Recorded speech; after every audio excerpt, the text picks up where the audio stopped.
Chers amis, bonjour. Donc ce Shabbat, parashat Vayakel, avant-dernière parashat du Sefer Shmot. Et d'ailleurs, elles contiennent à peu près le même thème, Vayakel, Pécoudé, la dernière la semaine prochaine, et sont présentées comme un enchaînement continu de commandements, de collectes et enfin de construction. Bien sûr, nous allons parler du tabernacle du Mishkan. Alors, Dieu commande à Moshe Rabbeinu les plans, et afin que justement Moshe les présente au peuple. Et on va voir dans la paracha que le peuple répond avec enthousiasme, itlahavut, comme on dit en hébreu, et donnant plus que nécessaire jusqu'à ce que Moshe dise ça y est, maspik, ça suffit, il y a assez. Availle que dans les choules actuellement, lorsqu'on me rappelle dedans, on dise oh stop. Bon, et la construction avance comme prévu et en un rien de temps, 6 mois au total, le Mishkan est prêt à fonctionner. Cependant, lorsqu'on va regarder le Midrash, eh bien, la Torah nous transmet une révélation qui se dénoue sans heurts, mais le Midrash nous dit qu'il y a quand même des choses qui se passent derrière ces événements. Et le Midrash notamment nous apprend de manière choquante que certains ont pu soupçonner Moshe d'avoir empoché des fonds et exiger avec insolence des comptes contenant chaque gramme d'or. Eh bien, Moshe donc a cédé à leurs exigences et donc a donné un compte détaillé de tout ce qu'il avait reçu. Et le Midrash nous apprend que Moshe avait oublié ce qu'il avait fait de l'argenterie. Alors, bien sûr, les rumeurs ont commencé à circuler. Qu'a-t-il fait de l'argent? De l'argenterie. Et jusqu'à ce que Moshe se rappelle qu'effectivement, cette argenterie servait comme crochet pour les piliers du tabernacle du Mishkan. Donc, il ne les a pas fait pour ses besoins, il ne les a pas pris pour ses besoins personnels. Le Midrash aussi nous dit que Moshe parfois avait du mal à comprendre certaines instructions divines, notamment la Ménorah. Eh bien, c'est Dieu qui a carrément construit lui-même la Ménorah.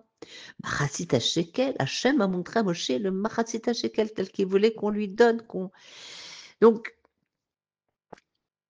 le tabernacle a été achevé plus tôt que prévu et a dû rester inactif pendant 3 mois. Continue à nous dire le Midrash. Au moment de l'ériger, ce fameux Mishkan, eh bien, on avait un problème. Personne ne parvenait à soulever les murs, même collectivement. C'était impossible. Finalement, Moshe a réussi miraculeusement à soulever les poutres tout seul. Alors, tous ces aspects de l'histoire sont complètement ignorés dans la Torah Shebirtav, la Torah écrite.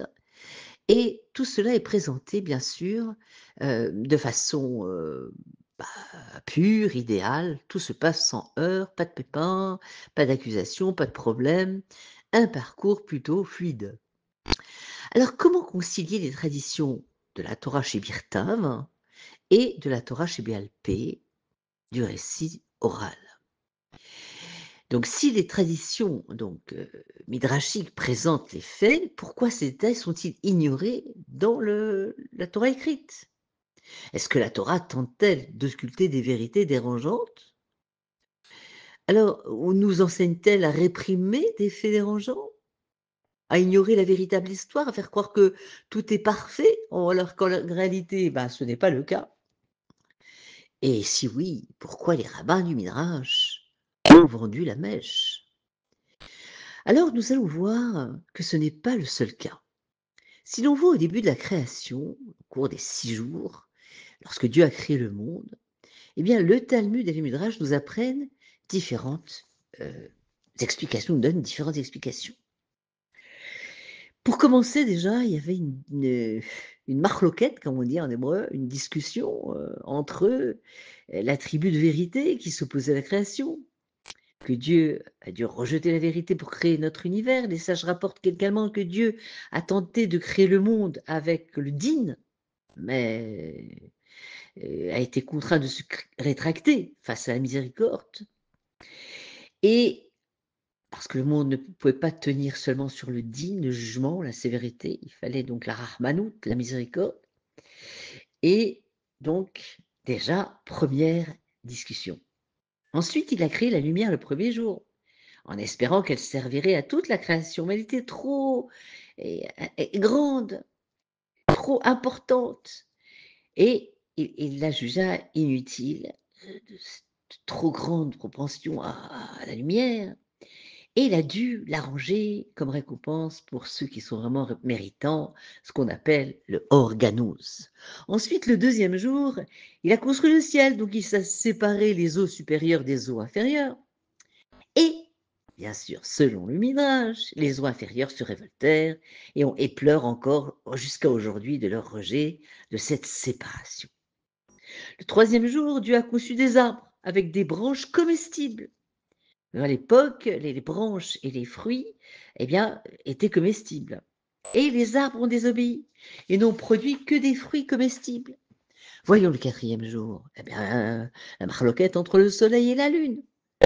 Ils étaient de grandeur égale et la lune s'est plainte. Elle a dit non, deux rois ne peuvent pas servir pour avec une seule couronne. Et par conséquent, la lune fut diminuée. Ensuite, jeudi, Dieu a créé les poissons, notamment le léviathan, de gros poissons, et a réalisé que le léviathan, s'il se reproduisait, eh bien, ça sonnerait le glas de la planète, donc il tua son partenaire.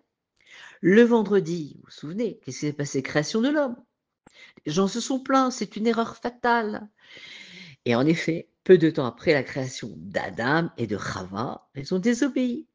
Et ils ont de manger, ils ne pouvaient pas manger donc de cet arbre de la connaissance.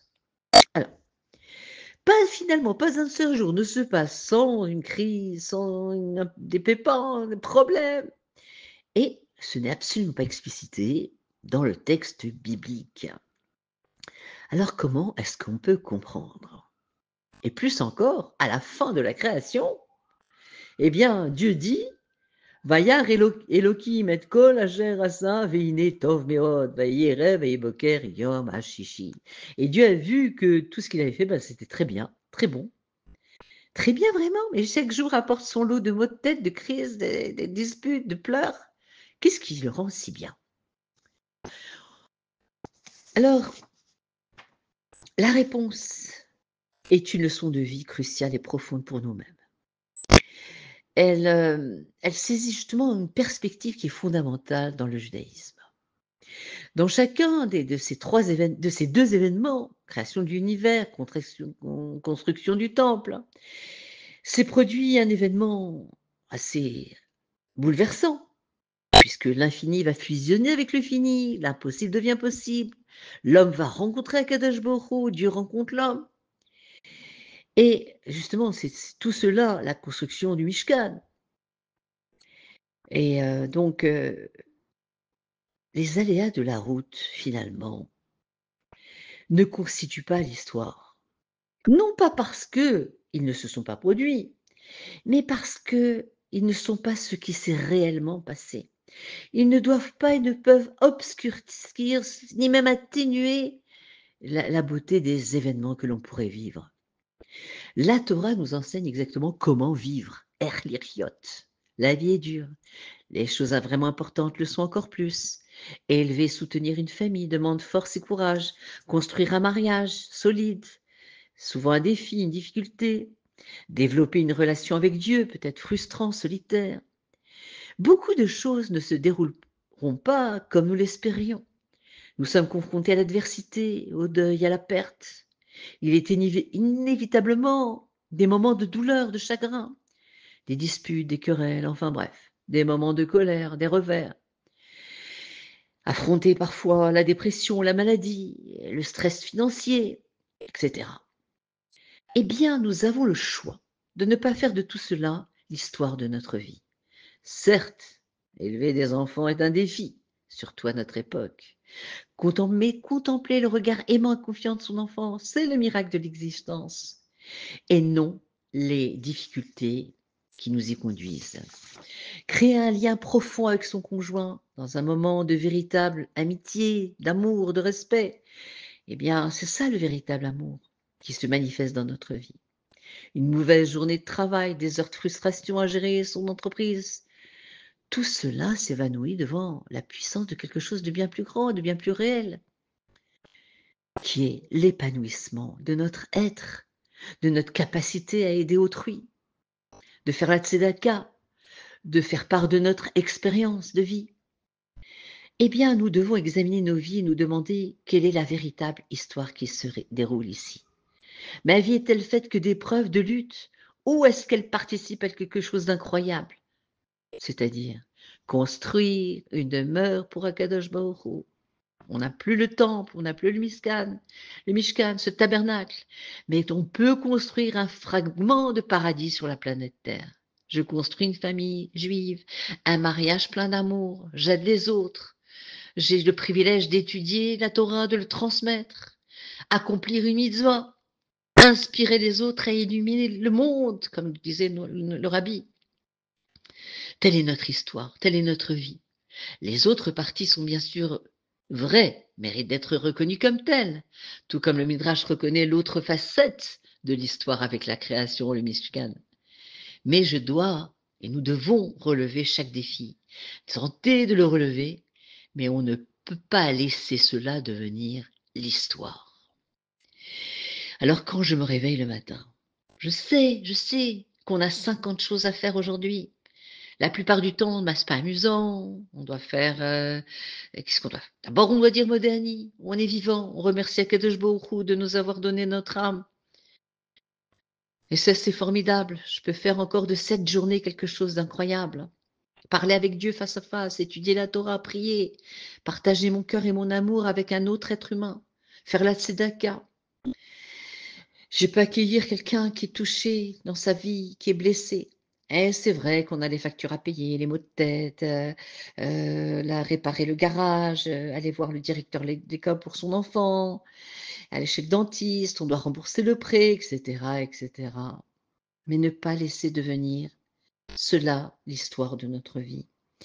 De rester concentré sur l'essentiel, qu'à chaque instant, on peut construire une demeure pour Dieu dans notre coin du monde et rapprocher la Géoula. Comme c'est marqué, construisez-moi une demeure et je résiderai en vous. Donc, que dans chaque maison juive et en nous brille la Kedusha, inviter Akadosh Baruch Hu à venir dans notre maison. Et c'est cela qu'on peut transmettre à nos enfants afin qu'ils ressentent ce qu'est vraiment le judaïsme, se rapprocher d'Akadosh Baruch Hu et que très vite, Mashiach, now. Shabbat Shalom au Mevorar.